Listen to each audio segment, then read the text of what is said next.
6번째 강의입니다.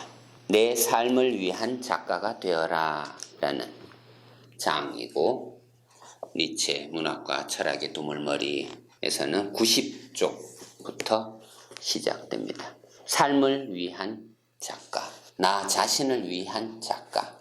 니체는 신을 위한 삶을 가르치려고 하는 게 아니라 나를 위해서 살라, 이 말을 하고 싶어서 철학의 길을 걷습니다. 물론 신이 없다고 말하는 것은 아닙니다. 이미 있음으로써 신을 얘기하려고 하는 게 아니라 나를 어떻게 하면 신으로 만들어 갈까? 고대인처럼 내가 신이 될 수 있는 그 가능성, 그 문을 열어놓고자 하는 거고, 그 문을 현실 속에서 만들어내려고 하는 철학입니다. 나는 신이 될 수 있는 가능성을 갖고 있는 존재입니다. 불교에서처럼 성불이 될 수 있는 존재입니다. 그래서 니체의 철학은 동양 사상과 흡사합니다. 내가 신이 되려면 어떻게 해야 할까? 니체는 가르쳐 줍니다. 작가가 되라고. 자기 자신을 위해서 글을 쓰는 자가 되라고. 글을 쓴다, 이 말은 거꾸로 한번, 혹은 첫 시작부터 한번 내려와 볼 수도 있습니다. 우리는 이성적 존재라고 합니다. 호모 사피엔스. 생각하는 존재입니다. 벌써 비약이 일어났습니다. 이성과 생각, 둘의 관계는 같은 사물에 대한 서로 다른 이름일 뿐입니다. 이성적 존재, 같은 말이 생각하는 존재입니다. 우리는 이성적 존재이고 말을 하는 존재입니다.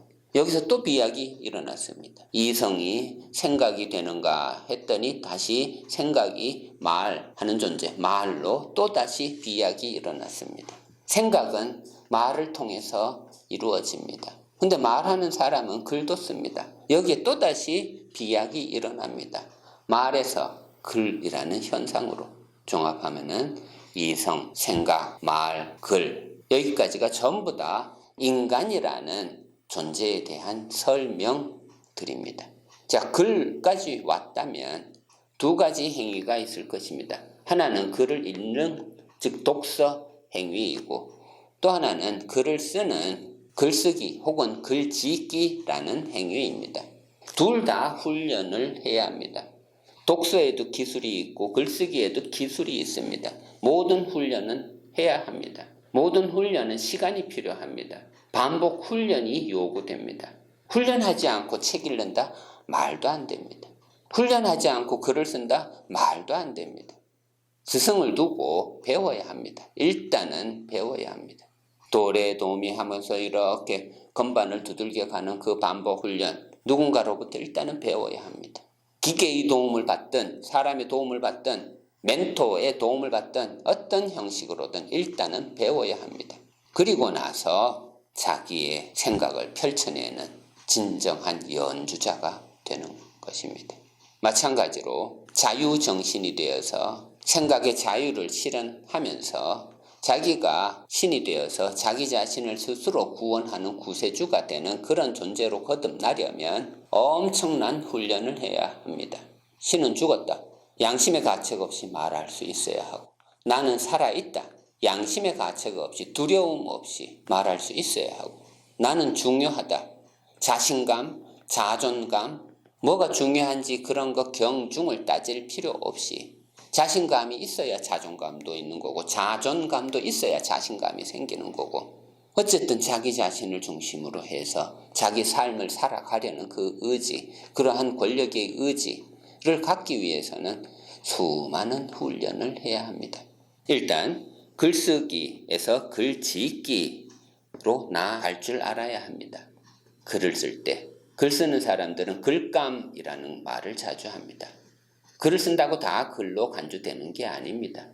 글감이 따로 있습니다. 글을 만드는 훈련을 해야 합니다.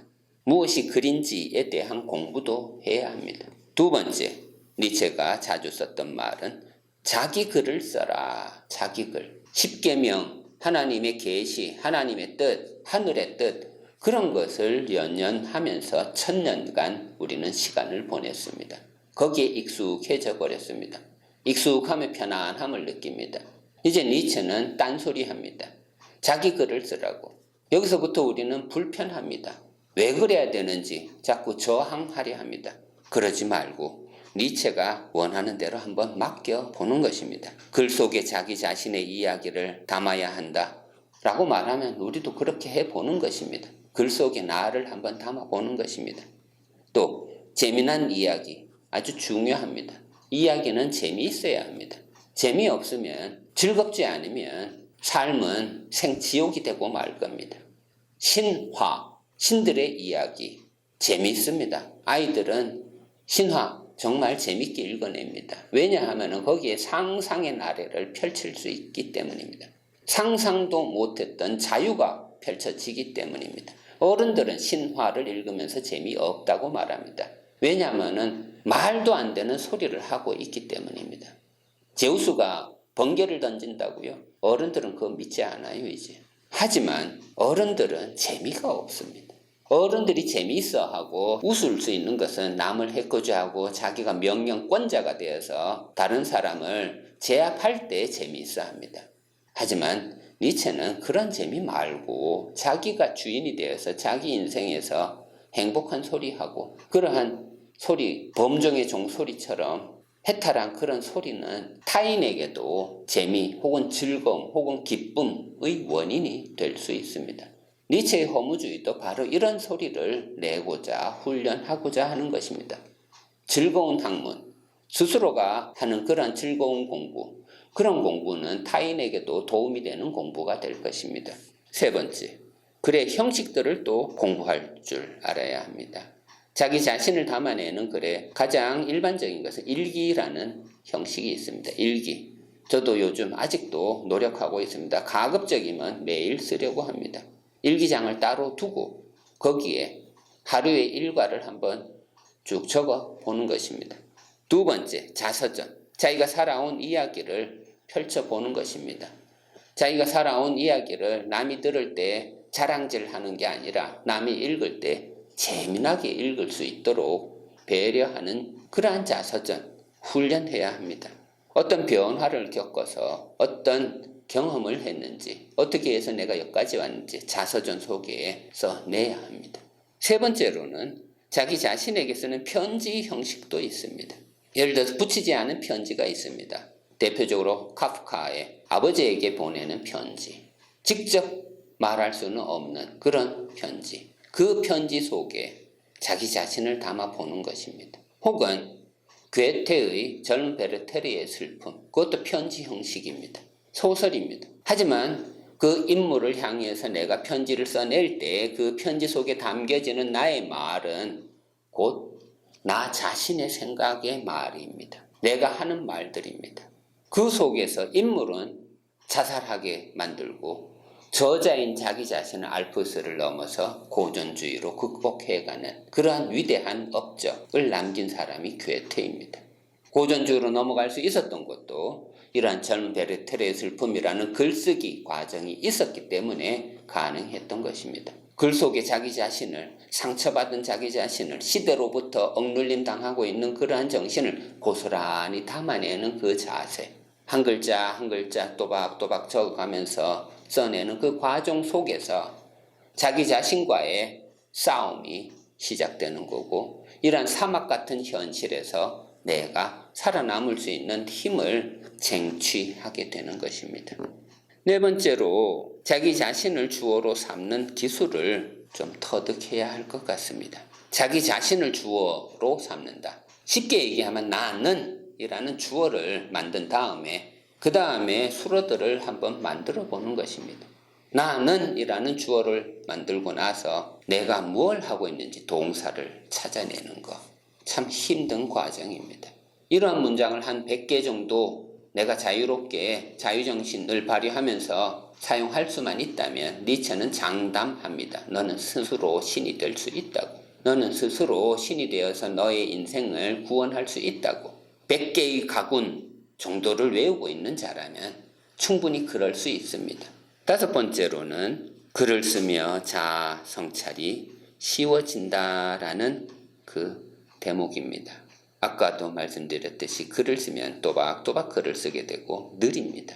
느릴 때 자기 자신이 보이기 시작합니다. 빨리 갈 때 주변이 보입니다. 상황이 보입니다. 주눅이 들기도 합니다. 근데 느리게 가면 내가 보입니다. 서두르지 않을 때 내가 보입니다. 마음을 내려놓고 마음의 여유를 가질 때 내가 보입니다.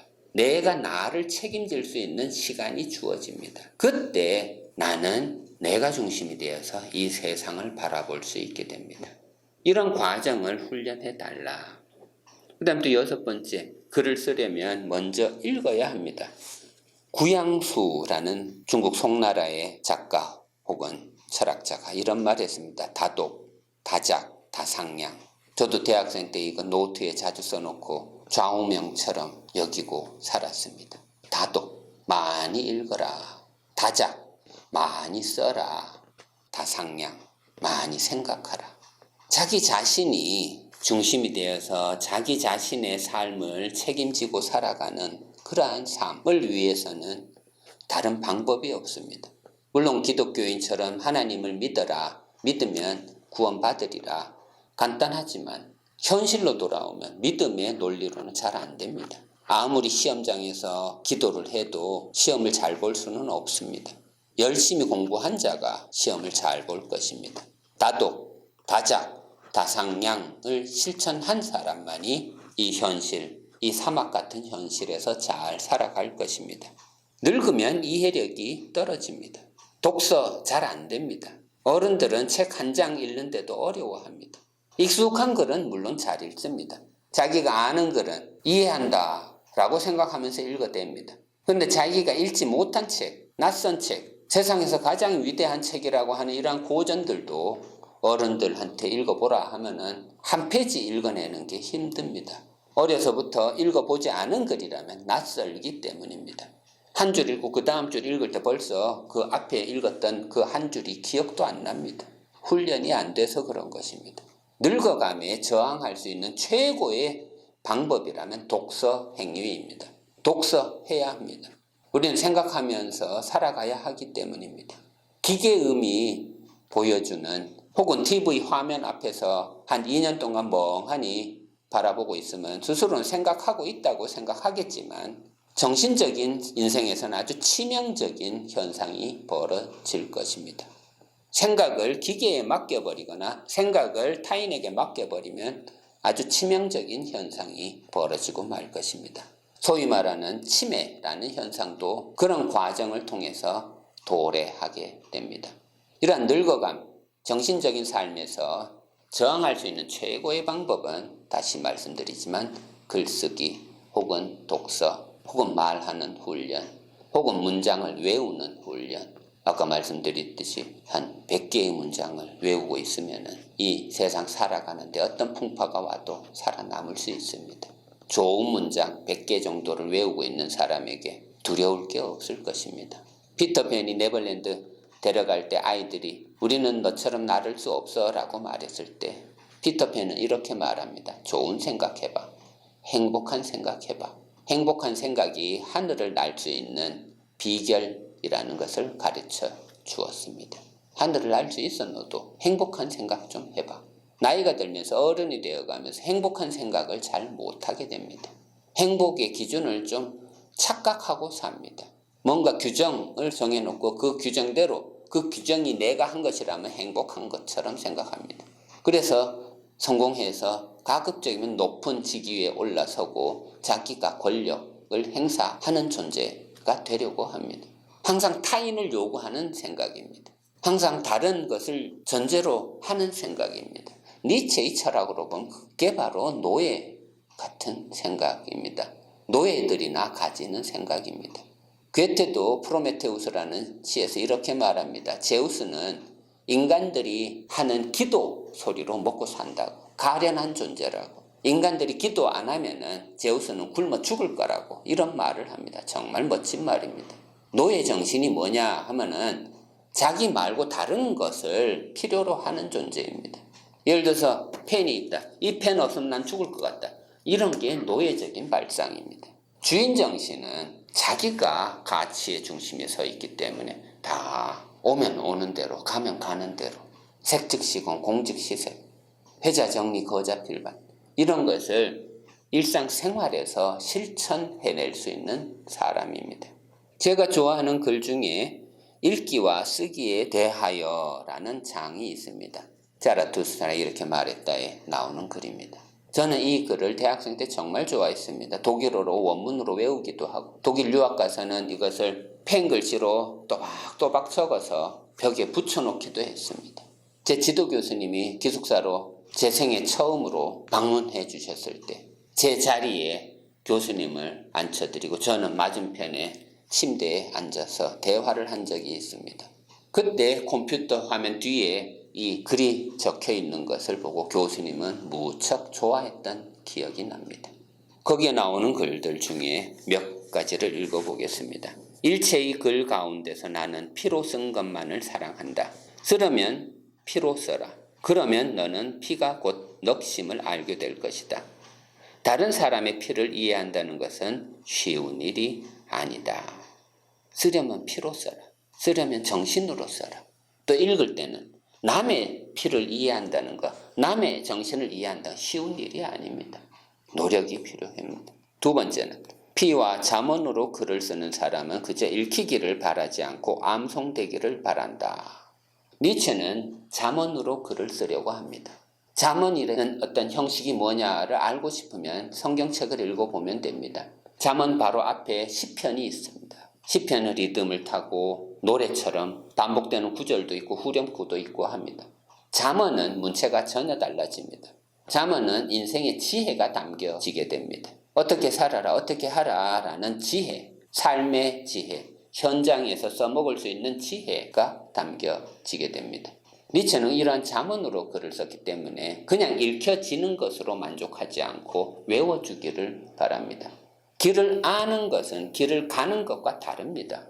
아는 것과 문장을 외워두는 것은 다릅니다. 나이가 들면서 어려워하는 것은 암기력입니다. 문장 하나 외우라 그러면 못합니다. 잔소리는 하루 종일 할 수 있습니다. 그게 늙은 정신의 현상입니다. 늙지 않으려면 혹은 늙어감에 저항하려면 문장을 외우십시오. 최고의 방법입니다. 또 나는 내 가까이에 코볼트를 두려한다. 나 용기 있는 자이기 때문이다. 그런 용기는 자기 자신을 위해 코볼트를 만들어낸다. 코볼트는 요괴 혹은 괴물 혹은 귀신 혹은 요마 등등으로 번역이 가능합니다. 해리포터에도 나오는 요괴 이름입니다. 코볼트. 코볼트는 언제 작동하냐 하면 아이고 힘들다 할 때 작동합니다. 그렇다면 아이고 힘들다 하지 않은 말을 하면은 코볼트는 작동할 일이 없습니다. 아이고 힘들어 할 때 삶은 점점 더 힘들어질 것입니다. 어떻게 하면 이러한 코볼트를 내가 극복하고 살아갈까? 어떻게 하면 내가 한계를 인식하고 한계를 넘어가면서 살아갈까? 없던 코볼트도 만들어내고 없던 상처도 만들어내고 없던 부정적인 것도 한번 나에게 가져와 보고 하지만 그런 행위는 긍정하기 위한 전제 조건일 뿐입니다. 이동용 너 그것밖에 못해 하고 노력해서 그걸 해낼 수 있을 때 공부하고 훈련해낼 수 있을 때 감당해낼 수 있을 때 나는 한계를 넘어서게 됩니다. 네 번째, 내 발 아래에 있는 이 구름 그것이 바로 뇌우를 가져오는 너희들의 구름이랬다. 즉 구조 관계가 보입니다. 초인은 구름 위에 있습니다. 범인들은 보통 사람들은 구름 아래에 있습니다. 구름이 우르쾅쾅 하면 별별 생각을 다 합니다. 구름이 번개라도 내리치면 벌벌 떱니다. 하지만 이러한 먹구름 위에 초인이 있다. 이러한 정신이 바로 자유정신입니다. 또 다섯 번째, 지혜는 여인이고 그리하여 늘 전사만을 사랑한다. 지혜는 여자입니다. 맞습니다. 우리나라의 이름도 이지혜, 김지혜, 박지혜, 오지혜 전부 다 여자 이름입니다. 지혜를 남자 이름으로 해놓으면 좀 어색합니다. 지혜는 여자입니다. 그래서 지혜는 누구만 좋아하냐 하면 싸우는 자, 즉 전사, 투사들을 사랑합니다. 싸우는 자에게만 지혜가 주어질 것입니다. 목숨을 건 싸움을 할 수 있는 그런 용기 있는 자에게 지혜가 주어질 것입니다. 여섯 번째, 사랑 속에는 얼마간의 광기가 있기 마련이고 광기 속에는 얼마간의 이성이 있기 마련이다. 중요한 말입니다. 니체의 광기의 철학을 이해할 수 있는 핵심 열쇠입니다. 니체는 미쳤습니다. 맞습니다. 하지만 지랄 발광하고 남에게 해코지하는 그런 미친 자가 아닙니다. 미침의 경지에 도달한 니체의 시선을 들여다보면 석가모니의 시선이 보이기도 합니다. 멍하니 욕망의 불이 다 꺼져버린 범종의 종소리처럼 먼 호공을 바라보는 그 시선, 미치고 싶은 미침이 있을 것입니다. 분명히. 광기, 이성적 존재이기에 광기가 문제될 뿐입니다. 우리는 미치고 싶을 때가 있습니다. 그리고 광기는 이성이 있어서 문제가 되고, 이성은 선을 긋고 여기 지키려고 하고 또 그 선을 넘어서려고 하고, 일상이 있고 일탈이 있고, 다 이것을 감당해낼 수 있을 때 자유정신이 됩니다. 정신이 먼 곳으로 떠나게 할 수도 있고, 먼 곳으로 떠난 정신을 다시 되돌아오게 할 수도 있고, 이러한 놀이, 사랑이 신의 이름일 수 있는 이유는 사랑의 논리는 이성의 논리로는 가능하지 않기 때문입니다. 그래서 사랑 속에는 전부 다 약간의 미침이 있습니다. 사랑, 광기, 이성, 이러한 논리 속에서 놀이를 할 수 있는 자가 초인입니다. 마지막으로 7번째, 나는 춤을 출 줄 아는 신만을 믿으리라. 허무주의 철학자 니체의 신앙 고백입니다. 니체는 신은 존재하지 않는다라고 말하지 않았습니다. 신은 죽었다라고 말했을 뿐입니다. 춤을 출 줄 없는 신은 늙어서 죽은 것입니다. 청춘, 젊음의 상징인 신은 춤을 출 줄 알고 노래 부를 줄 알고 웃을 줄 알고 웃을 수 있는 근육을 상실하지 않은 자가 신입니다. 그런 신이라면 니체는 당연히 믿고자 한다는 얘기입니다. 오늘은 내 삶의 작가가 되어라. 그 대표적인 예로 읽기와 쓰기에 대하여 라는 장을 조목조목 한번 읽어보았습니다. 감사합니다.